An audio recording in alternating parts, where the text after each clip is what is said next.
মাঘ বিহুৰ এয়া প্ৰস্তুতি চলি আছে। আমাৰ ইয়াত পিঠা পনাৰ কাৰণে গুড়া খুন্দি আছে। কল্পনা হয় আমাৰ ওচৰ চুবুৰীয়া তাই মানে গুড়া মানে এইদৰে চালি আছে। আৰু আমাৰ ভাগিন বোৱাৰী হয়, ভাগিন বোৱাৰীয়ে ঢেঁকী দিছে। এইবিলাক গুড়া খুন্দা হৈয়ে গ'ল। আৰু ইয়াৰ চাউল কি জয়মতী কি কৰিবা? সান্দাহৰ চাউল খুন্দিবা ইয়াতে। এই খৰি আনি থৈছে আৰু আছে এইখিনি। আৰু ইয়াৰ কি কাৰণে গুড়া খুন্দিছে? এইখিনি গুড়া আৰু চুঙা পিঠা হ'ব বনাব। গতিকে আমি পকা লাৰু বনাব। বিহু বুলি আচলতে আমাৰ কিমান কি কৰা যায়, বহুত কিবা কৰা যায়।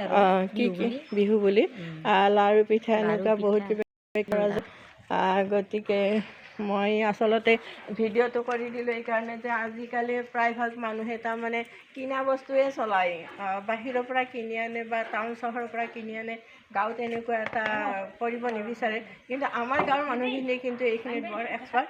আৰু বিহু বুলি ক'লে সকলোৰে এটা আনন্দ লাগে, ভাল লাগে। সেইকাৰণে সকলোৱে মিলি জুলি এইদৰে গুড়া খুন্দি পিঠা বনায়। জুই ধৰি থৈছে, তাত চাওকচোন জুই ধৰি থৈছে, সান্দা ভাজিব। খুব ভাল লাগে এটা পৰিৱেশ আৰু ভালো লাগে।